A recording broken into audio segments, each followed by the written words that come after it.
Madame, Monsieur, bonsoir et bienvenue à cette nouvelle édition de Lumière sur la décentralisation. L'édition de ce soir est le début d'une série consacrée au bilan de la mise en œuvre de la décentralisation au Cameroun, 6 mois avant la date butoir fixée par le gouvernement.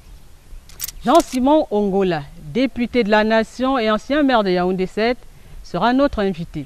Et pour finir, nous ferons un clin d'œil à Panel Africa. C'est un institut de recherche généralisé qui a également sa façon de voir la décentralisation au Cameroun.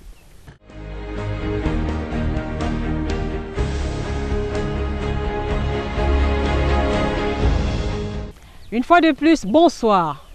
Le gouvernement camerounais s'est fixé la période 2010-2015 pour implémenter le transfert des compétences des ministères vers les collectivités territoriales décentralisées. Rendu presque au terme de cette échéance, le bilan reste mitigé. Tatiana Amélié-Dieu.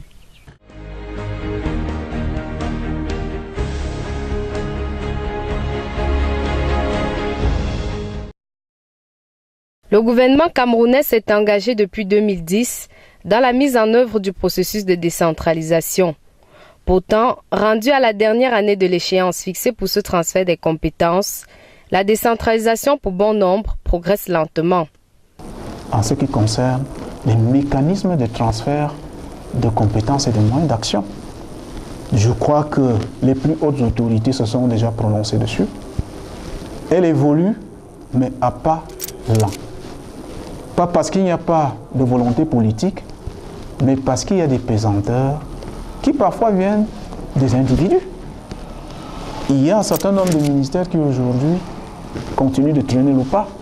Il y en a d'autres qui pensent tout simplement qu'il faut transférer quelques projets d'investissement aux communes. Le constat est le même pour le comité interministériel des services locaux réuni à Yaoundé le mois dernier. Cette instance du ministère de l'administration territoriale et de la décentralisation indique que seulement 19 départements ministériels auraient jusqu'ici procédé au transfert des compétences aux municipalités.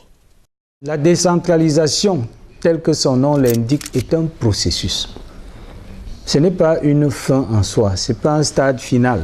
Il y a un certain nombre de textes sur la décentralisation. Il y a tout un comité, la décentralisation, qui est piloté par le ministre de l'administration territoriale et même un comité interministériel par le Premier ministre. Ça veut dire l'importance que les pouvoirs publics attachent à la décentralisation dans le pays. Maintenant, là, c'est le papier. Maintenant, sur le terrain, concrètement, je suis bien placé pour vous dire que les ressources sont transférées progressivement vers les communes et chaque année, davantage de ressources sont transférées aux communes. Alors que des observateurs justifient la réticence de certains départements ministériels par la lourdeur des procédures administratives, d'autres relèvent un mauvais suivi. Nous avons signé une convention avec le MINDU qui a bien voulu nous accorder 700 millions pour la réhabilitation de la voirie d'Obala. Ce projet a commencé, mais comme tout se passait à Yaoundé, nous avons reçu ici des prestataires qui sont venus faire un tour et qui sont repartis. Ces projets ne sont pas réalisés aujourd'hui parce que le suivi que nous devrions être amenés à faire dans le cadre de la réalisation de ces projets fait défaut. Nous n'avons pas les moyens pour assurer ce suivi. À partir du moment où nous ne suivons pas ces dossiers de bout en bout. Dans la même veine, les magistrats municipaux réclament toujours des salaires qui tardent à arriver.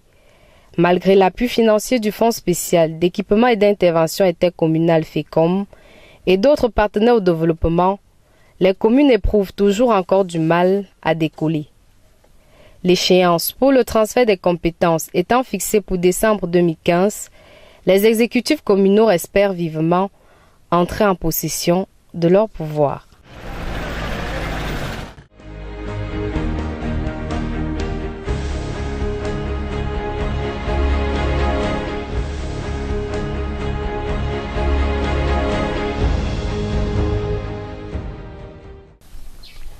Madame, Monsieur, l'invité de cette émission de Lumière sur la décentralisation, c'est l'honorable Jean-Simon Ongola, Député du Foundi, avec qui nous allons poursuivre le débat sur l'implémentation de la décentralisation au Cameroun. Bonjour, honorable. Bonjour, madame. Alors, par rapport à l'implémentation de la décentralisation au Cameroun, il y a une opinion qui pense que ça va bien. Il y a une autre qui estime que le gouvernement se hâte lentement. Quel est votre avis sur la question? Permettez, avant que je ne réponde à votre question, que je rappelle à l'attention de nos téléspectateurs quelques repères. Le premier, c'est qu'il faut se rappeler que la décentralisation est un principe constitutionnel dans notre pays. La réforme constitutionnelle du 18 janvier 1996 fait du Cameroun un État unitaire et décentralisé. La deuxième chose, c'est que plus tard, en juillet 2004, il y a eu tout un arsenal législatif et réglementaire qui a permis la mise en œuvre de la décentralisation 9 ans après. Mais aujourd'hui, depuis 2010, nous avons assisté à des transferts à la fois de compétences et de ressources. Et c'est là-dessus que je voudrais vous dire que c'est là-dessus qu'on peut avoir sujet à discussion, parce qu'il y en a qui estiment que le rythme de transfert est lent, mais je voudrais quand même vous dire que c'est un processus qui est progressif. Progressif parce que nos collectivités ne sont pas toutes outillées pour pouvoir mettre en œuvre des compétences qui leur sont transférées, aussi bien sur le plan des ressources humaines, mais également même sur le plan financier. Justement, en parlant de ressources humaines, qu'est-ce qu'il faut aux collectivités territoriales décentralisées pour pouvoir mettre en œuvre la décentralisation? Comme dans toute œuvre, nous avons besoin de stabilité. La stabilité au niveau des collectivités, c'est de faire enfin que le personnel des collectivités locales ait un statut reconnu. Comme vous le savez, nous sommes toujours en attente de la mise en œuvre du statut du personnel des collectivités. Ce qui rend très peu attractif ces milieux. Parce que pour avoir été maire, je me suis rendu compte que les mœurs, parce qu'il n'y a pas de statut, le personnel communal n'a pas de statut, parce qu'il n'y a pas de fonction publique territoriale, je me suis rendu compte très rapidement que ce n'est pas les mœurs qui acceptent de venir travailler, et dans les communes et dans les communautés urbaines, malgré le chômage qui est assez important. Alors la bonne formule, ce serait laquelle? Ben, il n'existe pas une seule bonne formule, il existe des formules. La première, elle concerne la formation professionnelle. La formation professionnelle, parce que le personnel communal, et c'est tout à fait, tous les maires vous le diront, a une compétence à relativiser infiniment. Et ça, je ne voudrais pas être méchant pour dire des choses plus désagréables. Donc la première chose, c'est de mettre en place des dispositifs de formation professionnelle qui soient étagés. Parce que vous avez le CEFAM. Le CEFAM, qui est une très bonne institution, qui forme le personnel communal. Mais je pense qu'il faudrait qu'on mette dans l'avenir plus de rigueur dans le processus de sélection des candidats à concourir. Et ensuite, s'il y a un statut derrière tout ça, nous aurons de plus en plus de jeunes compétents, qualifiés, qui accepteront d'entrer dans l'aventure de la décentralisation. Ça, c'est la première chose. Elle concerne donc avant tout la formation professionnelle. Mais elle concerne également le statut des élus. Vous savez, être maire dans une commune, c'est un travail à plein temps. Un travail à plein temps qui n'est pas souvent rémunéré dans ce qu'attendent les élus. Donc il est important de stabiliser toutes ces choses pour pouvoir avoir des gens qui soient vraiment, totalement à la disposition des populations. D'accord. La loi de 2007 portant régime financier de l'État semble créer des soucis aux élus locaux. Honorable, en quels termes se pose véritablement le problème? Ben, si vous voulez, la loi de 2007 portant régime financier de l'État, lors de son vote, a fait couler beaucoup d'encre. Certains même ont estimé que c'était une régression dans le processus de décentralisation, J'étais maire à cette époque, j'ai eu beaucoup de séances de travail avec d'autres élus locaux, avec des receveurs municipaux, avec des spécialistes, qui ont estimé qu'effectivement, vous savez que dans cette loi, il y a une disposition qui revient totalement sur l'unicité de caisse. Et cette disposition, donc, enlève aux collectivités locales la possibilité de continuer à pouvoir bénéficier de manière pratique et opérationnelle de ressources pour pouvoir faire face aux besoins des populations. C'est des dispositions de cette loi qui, un certain nombre de dispositions de cette loi, sont considérées par des spécialistes en matière de collectivité locale comme une régression.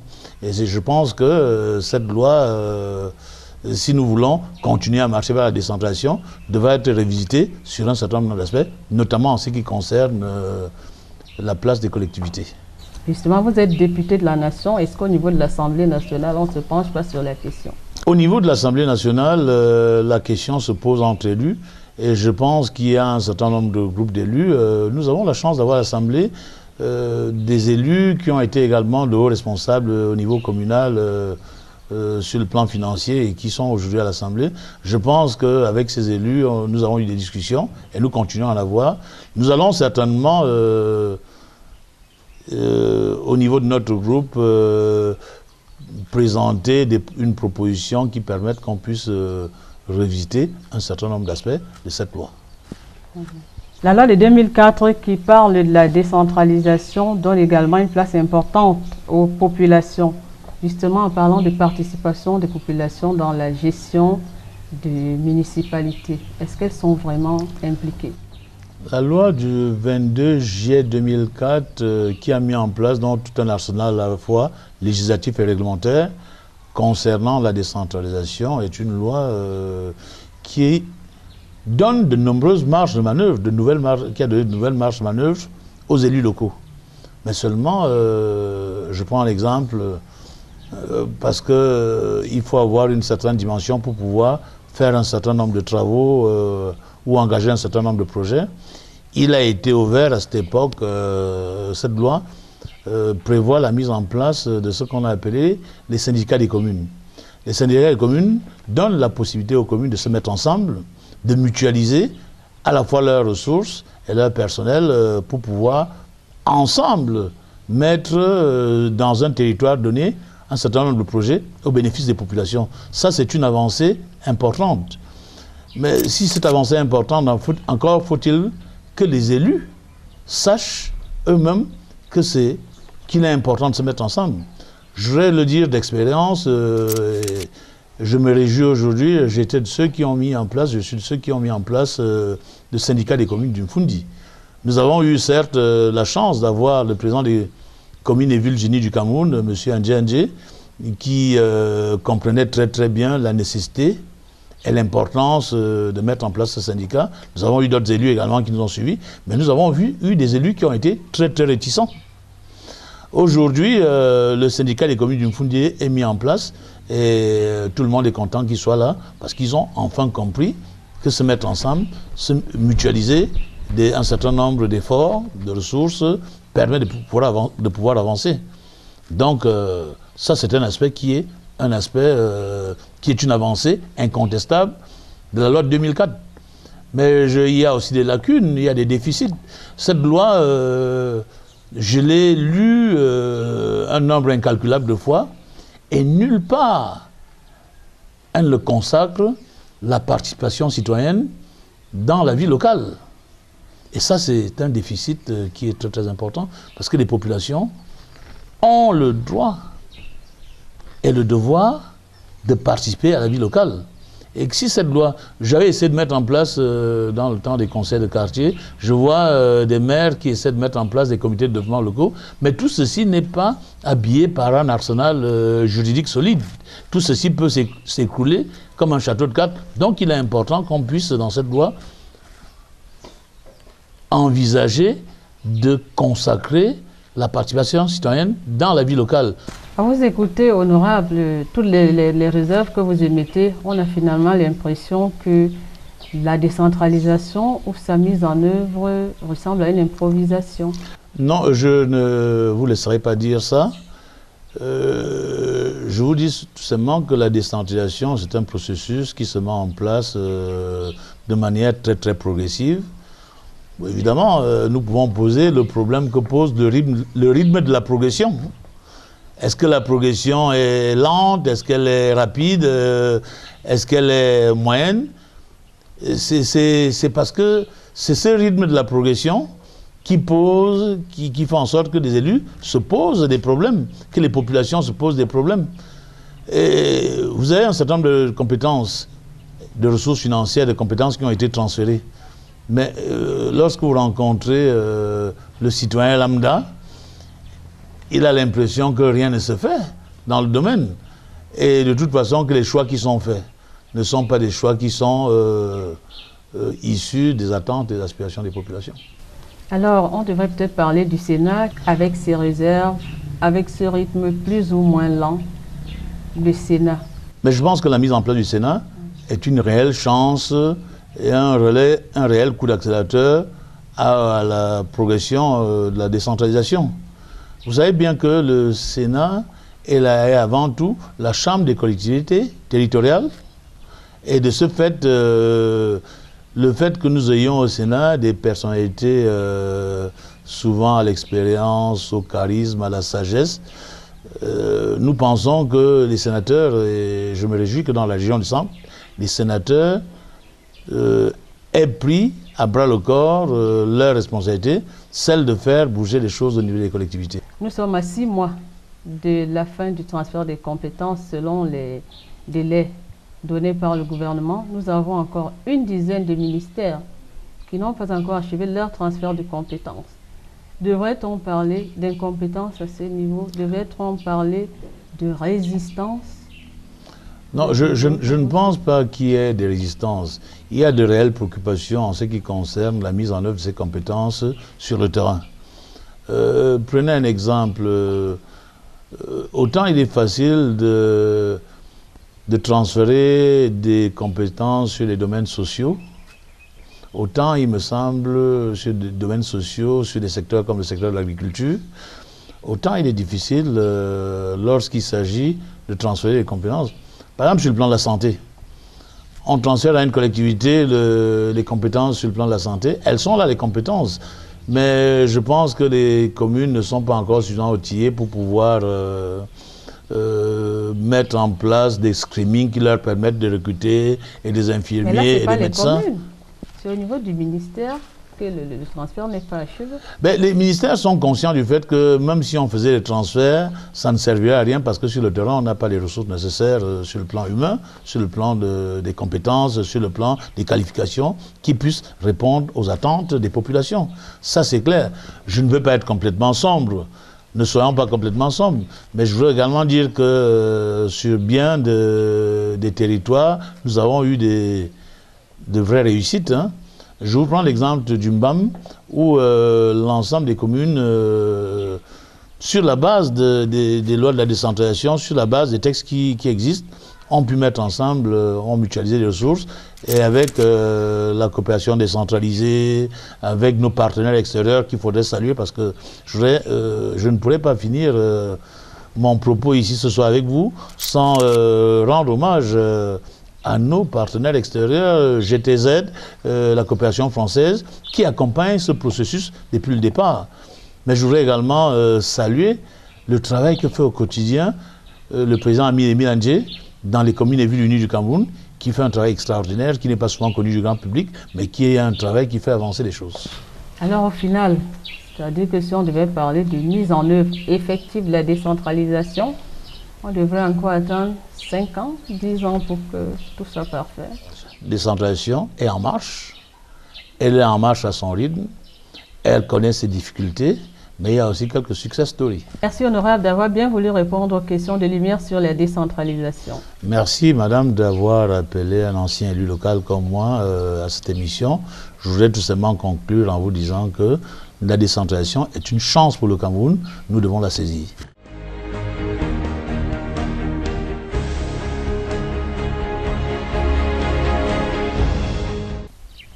Raoul Patrice Nougoum est le président directeur général de Panel Africa, un institut de recherche généraliste qui s'intéresse aux questions de décentralisation. Il partage avec nous la vision de sa structure pour une bonne implémentation du transfert des compétences au Cameroun.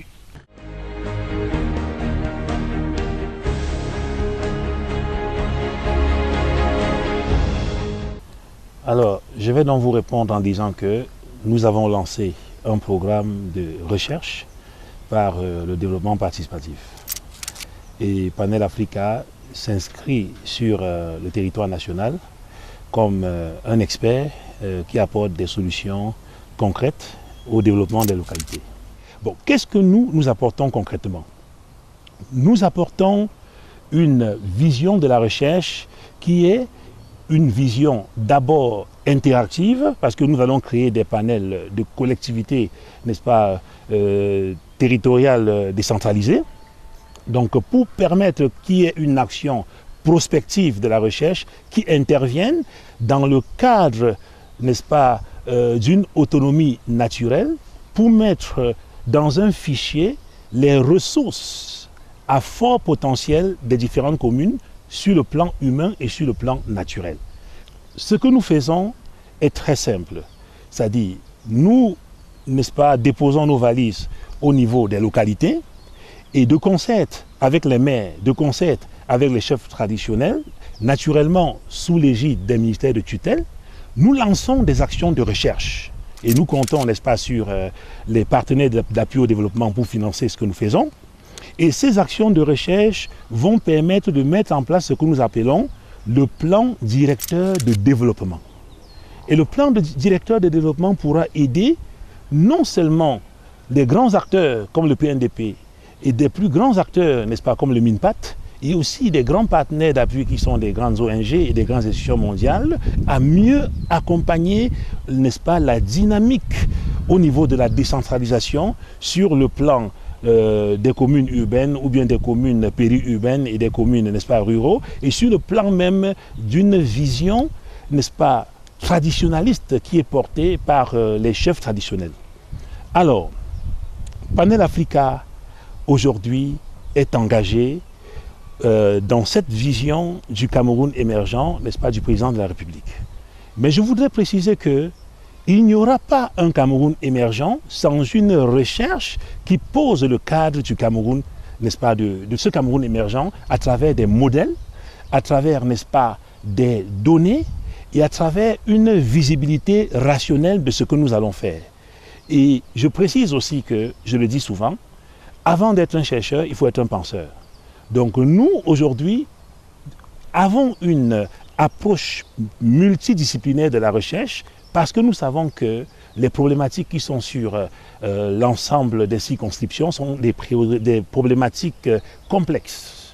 C'est pour cette raison que nous avons une équipe de mathématiciens, une équipe de statisticiens, une équipe d'anthropologues, une équipe, n'est-ce pas, de scientifiques sur le plan social ou bien sur le plan des sciences dures pour aider à percer, n'est-ce pas, les différents mystères qui sont dans la nature ou bien les mystères qui sont dans la structure mentale des collectivités. Parce que pour que le Cameroun soit émergent, il faudrait naturellement qu'il y ait des stratégies communes de développement.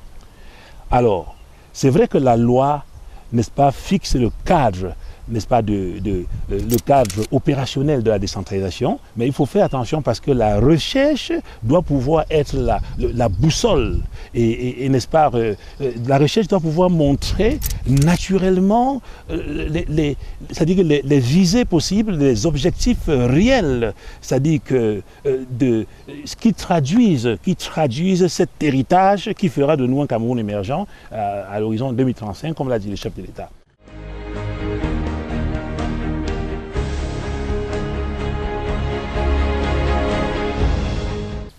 C'est sur cette explication que s'achève cette émission de Lumière sur la décentralisation.